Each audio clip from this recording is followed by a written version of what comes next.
Ouvrez le banc.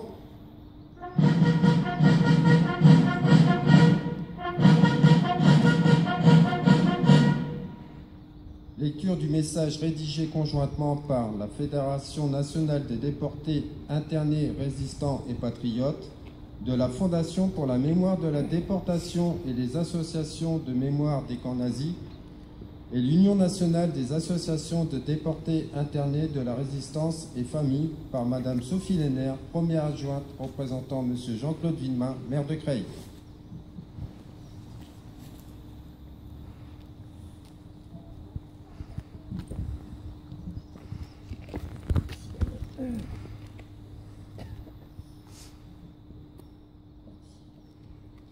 La Journée nationale du souvenir des victimes et des héros de la déportation est chaque année l'occasion de rappeler des événements que l'humanité a condamnés et que nul ne souhaite voir se reproduire.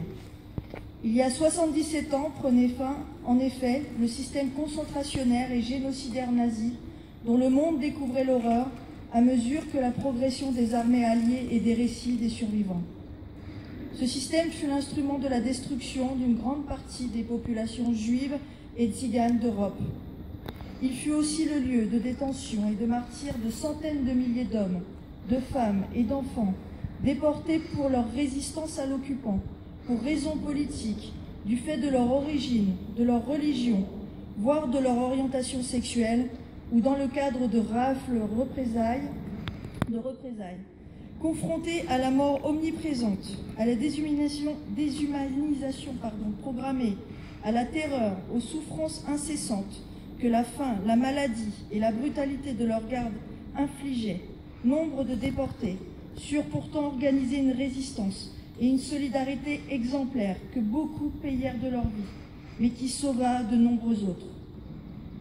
Sortis de cet anti-enfer, fidèles aux serments qu'ils prononcèrent à la libération, aux idéaux de liberté, de fraternité et de paix, de nombreux survivants prirent une part active à la construction d'une Europe nouvelle, voulue pacifique et solidaire, et militaire inlassablement pour que partout dans le monde soient respectés les droits de l'homme, la liberté et la démocratie.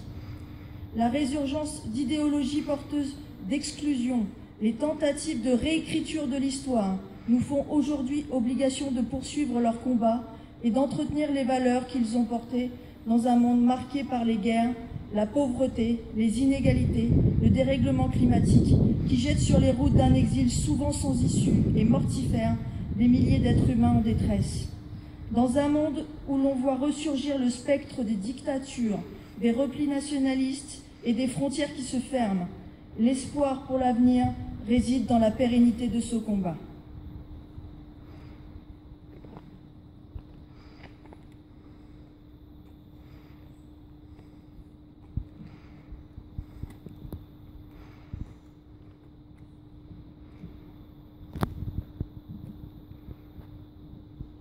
Fermez le banc.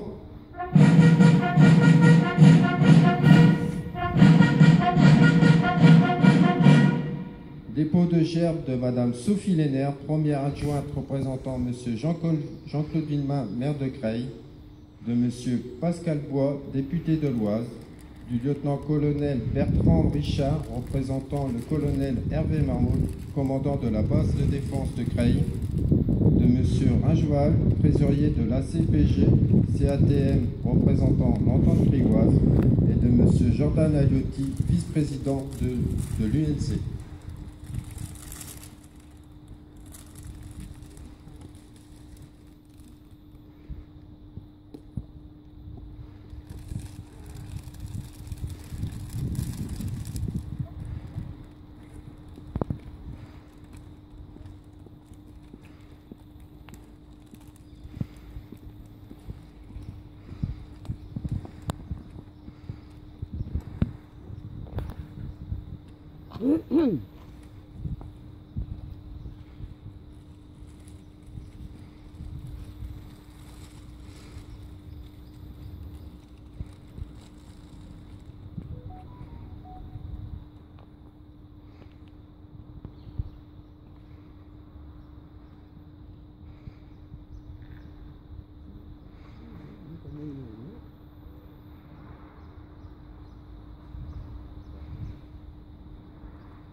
morts.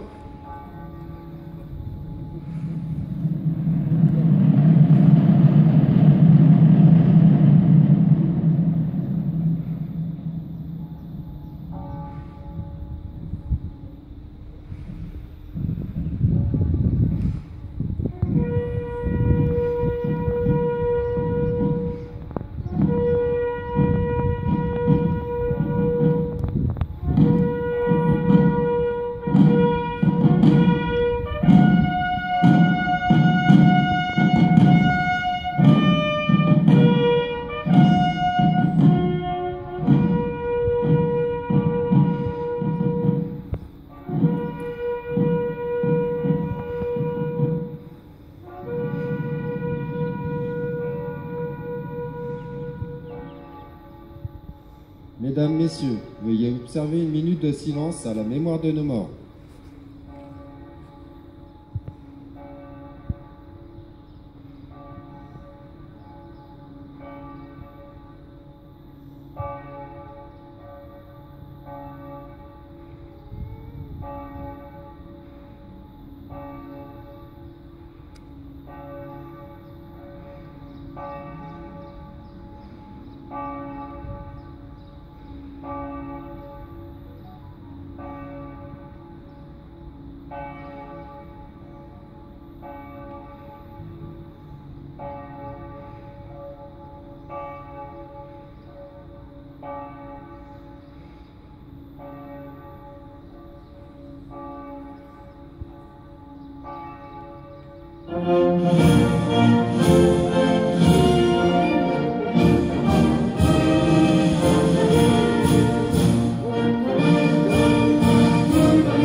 Salut des drapeaux par les autorités.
Mesdames, Messieurs, la cérémonie est terminée. Madame la première adjointe vous remercie de votre présence.